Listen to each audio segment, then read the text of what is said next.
So, I heard a lot of great questions. How many of you had difficulty asking questions? Yeah. So, did you recognize that this is what you do?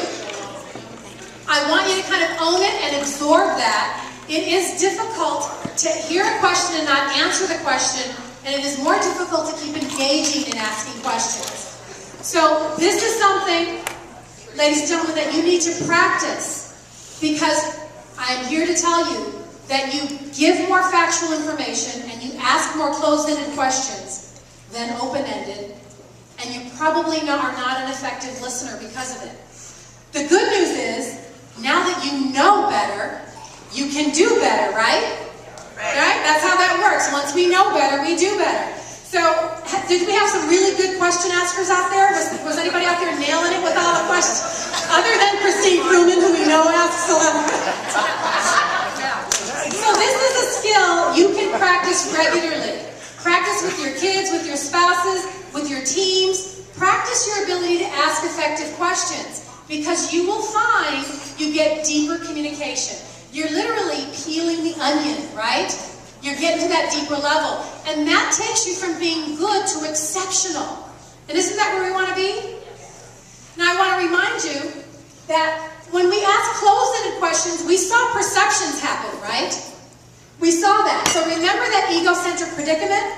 It's about you, right? When you're focused in the egocentric predicament. So perceptions, and this is critical that you understand this. Perceptions are real for the person who has them. So when your client perceives that you don't listen to them, they're right. So it's on us to change the perception, isn't it? So I want to share this. I wrote this down years ago, and I meant to put it in this presentation. And it talks about perceptions. So first of all, it says, paradigms power our perceptions, right? And paradigms are what we believe. So paradigms power perceptions. Perceptions power your emotions, right? So most emotions are responses to your perceptions. So what you think is true is what you react to. Now, if your perception is false, then your emotional response to that perception is going to be what? False. So, check your perceptions. Beyond that, check the truthfulness of your paradigms. What you believe. Just because you believe something firmly does not make it true, does it? Not at all.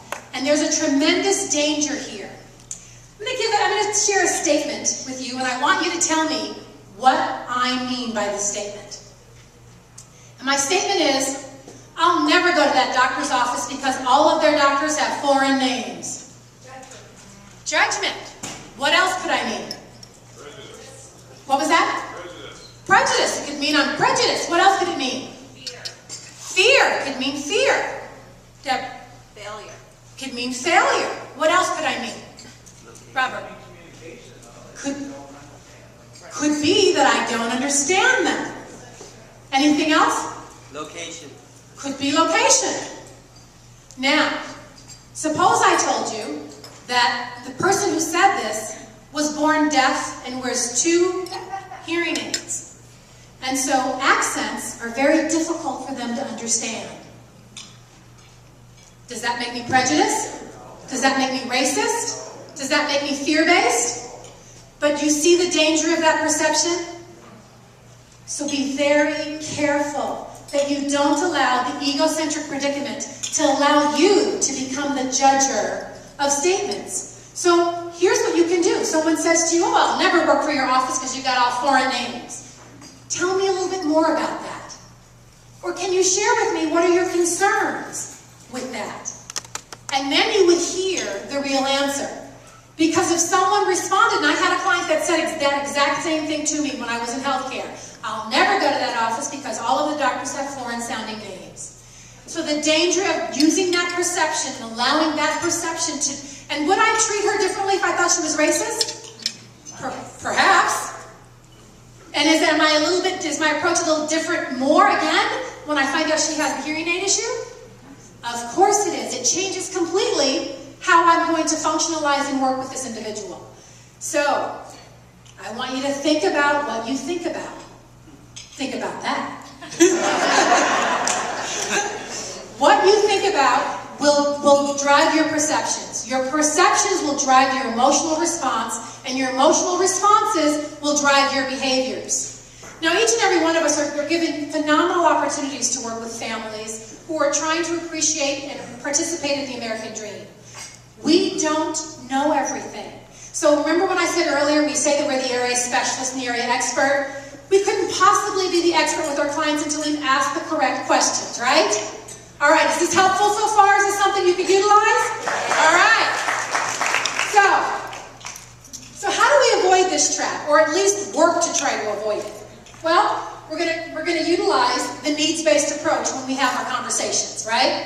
So how we do this, and I'm going to share another little model with you using the needs-based approach. First of it is actively listening. Remember when we said in the beginning, be in that moment. Silence that inside chatter. Focus in who you're going to be with. And I utilize a model. It's called LSCPA. And the L stands for listen. We've talked about that. Actively listen. The S is to share. Share how others that you have worked with might have the same concerns that your clients have. People want to know that they're not the only freakazoids out there with that concern. So share that. That's always helpful. Or maybe that's just me. C is clarify. Now another tool you can utilize when you're utilizing open-ended questions is to say, Mr. and Mrs. Seller, I really want to make sure I got this right. Is it okay with you if I clarify or share with you my understanding of what you're interested in? You think they're going to like that?